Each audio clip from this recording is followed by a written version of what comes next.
Pemirsa yang budiman, setiap muslimin tentunya berkeinginan masuk ke dalam surga dengan ridho Allah. Berikut ini, kisah yang menarik tentang seorang hamba Allah yang diberitakan masuk surga melalui mimpi Rasulullah. Alkisah seorang ulama di Maroko bermimpi bertemu Rasulullah. Dalam mimpi itu Nabi mengatakan, sampaikan kepada Fulan bin Fulan, yang tinggal di kota Mekah, bahwa ia akan menghuni surga. Ketika tersadar, ulama ini tercenung dan tidak yakin dengan mimpi tersebut. Tapi ketika ulama tersebut bermimpi hal yang sama selama 3 hari berturut-turut, maka sang ulama ini pun bergegas untuk berangkat ke Mekah guna berjumpa dengan orang yang dimaksud dalam mimpi itu. Singkat cerita, ulama tersebut tiba di Mekah, maka ulama ini menemui pejabat daerah untuk menanyakan tentang seseorang yang bernama Fulan bin Fulan. Pejabat daerah itu pun mencari dalam catatan administrasi. Ternyata, nama itu memang benar ada dan tinggal di sebuah tempat di kawasan Mekah, tak jauh dari Masjidil Haram. Ulama itu terkejut ketika pejabat daerah itu bertanya, untuk apa Anda seorang yang soleh datang jauh-jauh ke sini hanya ingin bertemu dengan orang yang buruk seperti dia? Mendengar pertanyaan itu, sang ulama terkejut, karena dalam benaknya dia membayangkan kalau orang yang akan ditemui adalah orang soleh, bahkan seorang ulama hebat.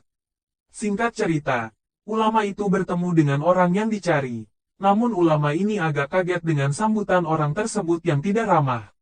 Maka ulama ini pun menceritakan perihal maksud kedatangannya, termasuk mimpinya bertemu dengan Nabi. Anda mungkin salah orang, kata orang itu, saya bukan orang seperti yang Anda maksud. Sholat saya masih belum sempurna, bahkan sudah bertahun-tahun saya tidak ke Masjidil Haram, ucapnya. Namun, ulama ini tetap berbaik sangka, ia hanya ingin tahu, amalan baik apa yang membuat dirinya begitu istimewa di sisi Allah. Ulama ini berkata, mohon maaf, coba Anda ingat-ingat, amalan apa yang menurut Anda paling baik yang pernah Anda lakukan? Orang ini tampak berpikir keras, dan akhirnya ia menemukan, oh iya, saya punya tetangga yang meninggal dunia, ia meninggalkan janda dan anak-anak yatim, ujarnya. Saya kasihan dengan keadaan mereka. Saya pun berjanji kepada Allah untuk membagi 2 setiap penghasilan yang saya terima. Sebagian untuk keluarga saya dan sebagiannya lagi untuk mereka, pungkasnya. Masya Allah, ucap sang ulama.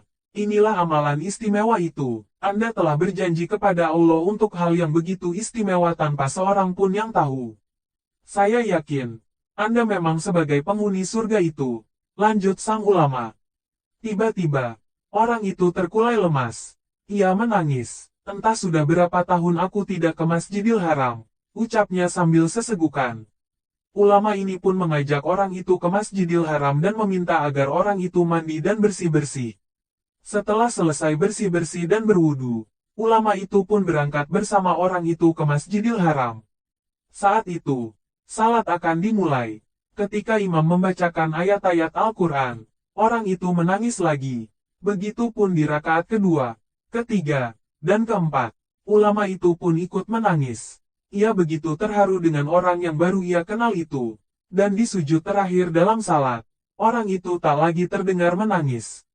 Namun ketika imam bangun dari sujud dan duduk tahiyat, orang itu tetap saja dalam posisi sujud. Bahkan hingga imam mengucapkan salam. Setelah diperiksa, ternyata orang itu sudah meninggal dunia.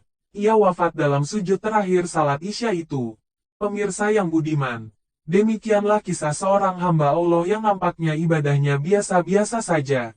Namun karena keikhlasan dalam bersedekah, maka meninggal dalam keadaan husnul khotimah.